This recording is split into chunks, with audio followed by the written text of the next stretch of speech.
अगर हमारे घर में कोई पेशेंट है जिसको हेपेटाइटिस बी या हेपेटाइटिस सी है, तो क्या हम उस घर में बच्चों के साथ रह सकते हैं, खा पी सकते हैं?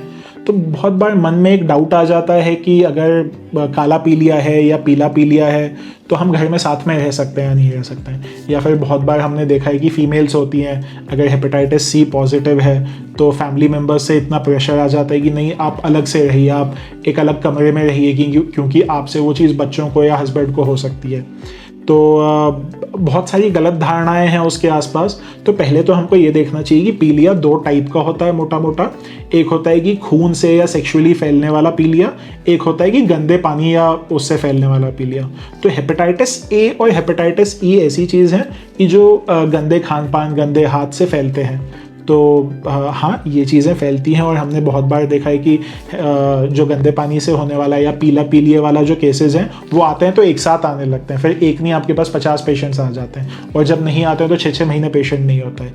क्यों? क्योंकि ये गंदे पानी से होने वाली चीज़ है। अगर एक इंसान को हुआ है तो आसपास में और लोगों को भी होगा। लेकिन इसका मतलब ये नहीं है कि उस आदमी को आप छू नहीं सकते या वो अछूत हो गया। लेकिन हाँ, इतना है कि आप बेसिक सी हाइजीन मेंटेन कीजिए। जब भी खाना खाते हैं उससे पहले हाथ साफ हो। आप कोशिश कीजिए कि आप बाहर का खाना मत खाइए, खास करके बाहर जो खाना ठंडा है, जो फ्रेश नहीं है।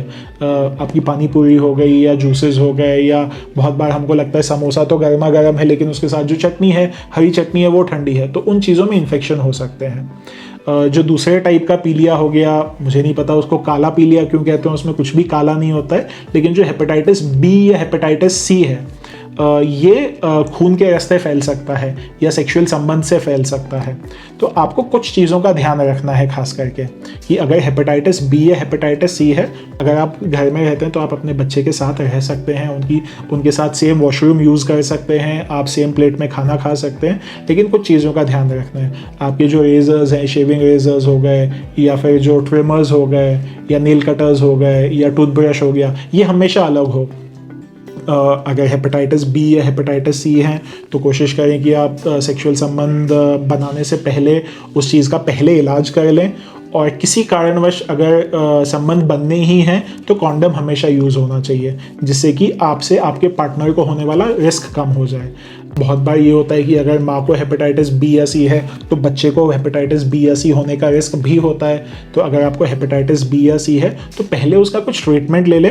हेपेटाइटिस सी को तो हम पूरी तरह से ठीक कर सकते हैं।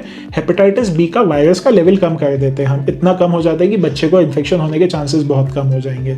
काला पीलिया, जिसको कि बी या सी कहते हैं, अगर वैसा है तो उसके ये चीज़ें फॉलो करें कि आपका ब्लड किसी और के ब्लड के कांटेक्ट में ना आए, चाहे डायरेक्टली हो चाहे इनडायरेक्टली हो। सेक्सुअल संबंध ना बनाएं। और बहुत बार कुछ पेशेंट्स होते हैं या कुछ लोग होते हैं जिनको आईवी इंजेक्शन या नशे की आदत होती है। अब क्योंकि नशा करते हैं, इतनी समझ नहीं होती है, तो वही सुई से वो भी नशा करते हैं, वही सुई से उनके दोस्त भी नशा करते हैं। तो वो जो सुई जब शेयर होती है, अगर उस आप में से किसी को भी काला पीलिया या हेपेटाइटिस बी या सी है तो वो फैलने का रिस्क होता है। तो इंजेक्शन वाले नशे तो बिल्कुल करने ही नहीं चाहिए, और वो एक आपके शरीर को, आपके मन को, आपकी बॉडी को नुकसान पहुंचाएगा। प्लस साथ में हेपेटाइटिस सी के संक्रमण का रिस्क भी बहुत बढ़ जाता है।